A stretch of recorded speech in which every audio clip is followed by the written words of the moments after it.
Hello, it's Annie and Jacob again. Hey. We are here at Labyrinth Books to tell you about all the books that are new and wonderful that we wish we could show you in person, but here we are on video and it's almost as good. Yeah.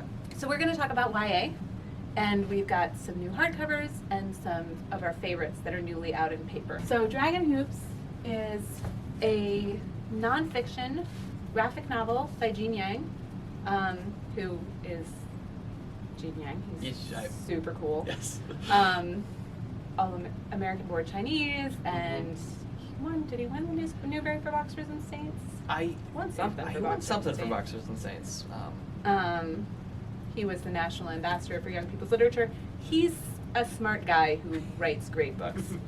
This one is unusual in that he often writes about superheroes and about things that are inspired by superheroes. This is about sports. He announces right away that sports are not his comfort zone. But he is teaching, there's a lot of like meta-narrative in here.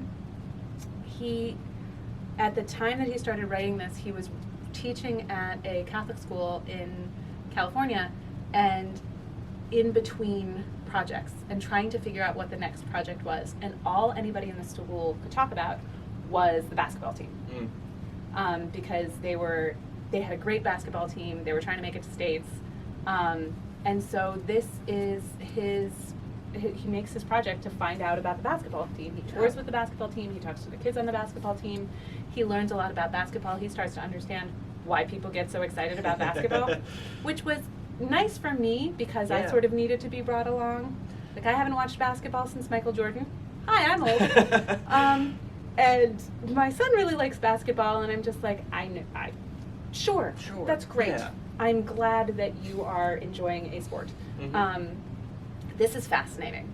It talks about the origins of basketball, which I sort of knew something about, but then it starts to get into race and gender and economics and like all of the things that are brought in by the sport, because it's a huge part of American culture. Absolutely. In high school basketball, the powerhouse schools are often Catholic schools. Yeah. And it's because Catholic schools were usually inner city schools and they didn't have space. So the Catholic schools really concentrated on basketball. It talks about how the parochial school system came in. It sounds dry. It's not. It's fascinating. Yeah. It's really character driven. The voices of these kids are great. For somebody who didn't start out being that into basketball, I feel like he's really figured out how to transfer the dynamism of the game onto the page. There's no reason why a younger kid couldn't read this book. Yeah. Except for the swearing. Just, I'm warning you. These are high school kids, and they use high school kid language. So if you're sensitive about that, please know that is in here. I think it is fantastic. Yeah. And I think, frankly, it wouldn't sound real if he shouldn't take the language away from them. No, for sure. And it sounds almost documentarian. It is. Rather than his other work, which is more certainly inspired by his experiences, but definitely more fantastical. It's very well done, and it's worth your time if you like basketball. If you have a young reader in your life who is maybe having a hard time engaging with novels right now, but would pick up graphic lit, would pick up nonfiction, this will work for both of those things. And I don't think I'm the target audience, but I thought it was great. That's wonderful. Yeah. I will also say, in my son's 5th grade classroom, I donated some of the arcs of this, and he says that the children were fighting over them. So, for what that's worth. So this is The Lovely War by Julie Berry. Actually, Annie pointed this out to me, however long ago it was. February? In Sure. the days before. In the long time ago, in the before times. You pitched it to me essentially as Aphrodite's on trial for her affair. Hephaestus has caught them in the net. Hephaestus has caught them in the net, which is, if you don't know, is the myth. While she's on trial, she's telling, as part of her defense, I guess, 4 stories essentially of love and war in World War I, and a little bit in World War II. Well, the framing device is set in World War II, right? Yes, it's Yeah, like, well, so during the trial, you've got the judge is Hephaestus. yes. And Aphrodite is the main defendant. Mhm. Ares is there. He's not that bright, as we all know. Yeah, it turns out. No, surprise, surprise. But Hades is the one who really steals the show. Absolutely, 100%. Much like Hermes is pretty great too. Hermes is pretty great. Apollo's even fun, but Hades steals the show. It's what I loved about it is, one, it takes what could be a YA book about like love and war and whatever and things we all read before, and turns that completely on its head. Similarly, so with obviously there's a lot of retelling of myths right now. A lot of like, we'll take this myth and we'll twist it, we'll shake it 90 degrees. It'll be hip and cool now. Yeah. And it takes takes both those tropes in YA and then spins them into something new together. So you have really well realized characters. You got this wonderful pianist who's kind of my favorite From the Harlem Hellfighters from the Harlem unit. Hellfighters unit. So you have real Greek myth, real history, meshing with really well written too, Yeah. honestly. Yeah. And rigorously researched. And rigorously researched, and also just being able to weave together so many themes of war and relationships and love, and also like female bodies and the idea of Race and love, gender. race and gender, and throughout.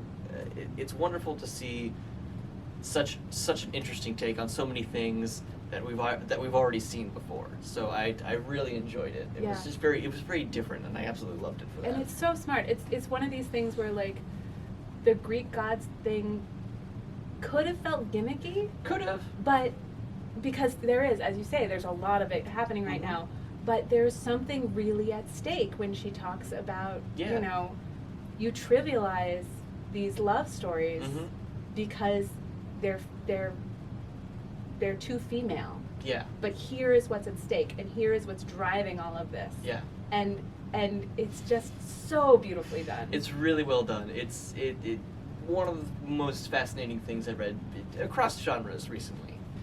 So this is a much older one, and if you haven't already heard of it, get on board. Where you been? It's won just about every award Yeah, all it of could them. possibly win. So this is The Podex by Elizabeth Acevedo. This one, would you call this an epistolary? Does this count as an epistolary? I wanted to ask you this. I don't think so. I think it's just a straight up novel in verse. Yeah, fair enough. Essentially, it is that. It is a teenage girl feels she's in a fairly strict household. Yes. And feels a desire to create and do more, particularly through poetry. And so you get a lot of her journal entries, you get a lot of her drafts, you get a lot of her poetry. Again, a story in verse about her life in the day. I think the poetry in here is fantastic. I wish I possessed the vocabulary to describe exactly why it works. I do not, but I just know that it will move you quite well. I feel like, especially when you're younger, maybe like 14 or 13, poetry is either like really intimidating, or maybe this is more generational, something that to be avoided, to be sneered at. Yeah, it's either intimidating or overly nutritious. Yes. This That's is a not good way of putting it. nutritious or intimidating. No, it's really approachable and feels modern, but also carries a lot of like practical poetry themes and rhythm. to Yeah, it. yeah. Especially the rhythm is great. I mean, Fantastic. because she she starts doing spoken word Mhm. and yeah, it's really beautifully done. I read this on a tear. It was one of Oh, those yeah. like I had the galley and I was sick in bed and I'm like, all right, here's what we're doing today. It was like the best sick day ever. Yeah, it was so good. Loved It's it. a great book. Yeah. Yeah. Come back to it. Her new book is really good too. I still haven't read it. I've been It's meaning worth to it. for so long. It's worth it. The way that she writes young women Mm-hmm. is so it's lovely. It's sympathetic. Mm-hmm. It's nurturing. It's very much on the side of the kid. It's Yes. non-judgmental, and it opens up. We need more visions of different kinds of women Yeah. in YA, Absolutely. and she's one of the new voices that Mhm. is giving us that. All right, more very different visions of young women in YA. The Boneless Mercies is a gender-bent Beowulf retelling. It's also, you know, it works as a Magic Girl Squad book if we need one of those. Oh, right. Yeah, it's pretty great. It's about a band of young women whose job is basically they're assassins. It's really intensely atmospheric. She creates this sense of place that is totally other and also really immediate. Mm-hmm. And the personalities are great, and the you know, sexuality is not easily mapped on. It's very fluid, Yeah. which is really nice. It's a quest, of course. Yeah. And one of the places they go, they're like mermaids living above the sea in these trees. It's uncanny and brilliant, and they kill monsters. They kill monsters. It's so it is an excellent escape. I don't know about you, but sometimes when I get to the end of those escapist reads, I'm like, all right, that was fun, but I feel a little bit like I've been eating candy for 5 hours. This is not that. This is a book that's really beautifully written and Mm-hmm. very smart. Yeah. And will just take you away for a little bit to a deeply strange place. Excellent. Which I think I can use Yeah, right now. Absolutely. Thank you, everyone. Thank you We'll for see being next with time. us. We will be back soon and talk about more books with you. Yes.